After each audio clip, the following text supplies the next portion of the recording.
లైఫ్లో కొన్ని విషయాలు జరగకపోతే బాగుంటుంది అనుకుంటాం కదా, అలాగే నా లైఫ్లో కూడా ఒక సిచ్యువేషన్ ఉంటుంది. చాలా వరస్ట్ అనమాట. నేను పగవాళ్ళకు కూడా అంత కష్టం రాకూడదని చెప్పి కోరుకుంటా.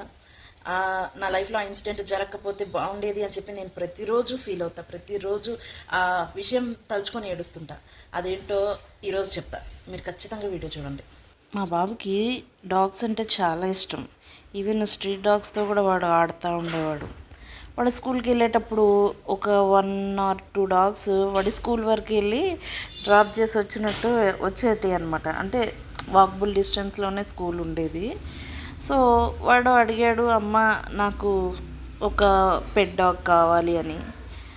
ఓకే, వాడికి ఎవరు సొంత చెల్లెళ్ళు అన్నలు ఎవరు లేరు కదా అని చెప్పి ఇదిగోండి ఈ అమ్మగారిని తీసుకొచ్చా ఇంటికి.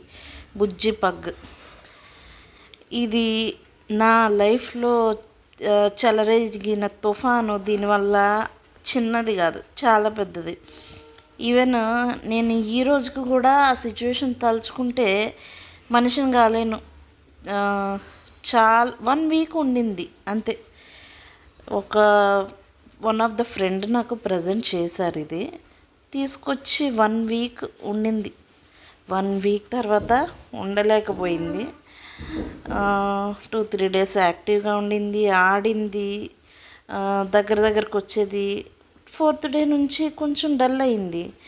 సరే కొత్త ప్లేస్ కదా, టైం పడుతుందేమో అని చెప్పేసి అనుకున్నాము. మెల్లమెల్లగా ఫుడ్ తగ్గించేసింది.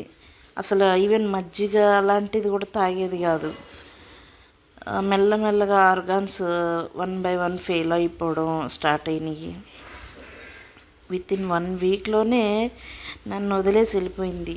తిప్పని హాస్పిటల్స్ లేవు, ఎక్కించని సెలైన్స్ కావు, అమౌంట్ లేని సిచ్యువేషన్ కూడా తెచ్చిపెట్టి చేసినా కూడా అది తట్టుకోలేకపోయింది. దూరం వెళ్ళిపోయింది. కానీ అసలు నేను ఎన్ని రోజులకి మనిషిని అయ్యానో నాకే తెలీదు. కానీ ఇంకొకసారి డాగ్ని తేవద్దు అని చెప్పేసి అనుకున్నా, కానీ మళ్ళీ సిచ్యువేషన్స్ వల్ల తేవాల్సి వచ్చింది. ఎందుకంటే బాబుకి ఎవరు అక్క చెల్లెలు లేరు. సో చలో ఒక్కడే ఉంటాడని. లాస్ట్ డే ఇది తీసుకున్న ఫోటో. ఈ ఫోటో తర్వాత అది నాకు కనిపించలేదు. నేను ఏడ్చిన ఏడుపు నా ఇంటి గోడలకే తెలియాల. ఈ కష్టం పగవాళ్ళకు కూడా రాకూడదని నేను కోరుకుంటున్నా.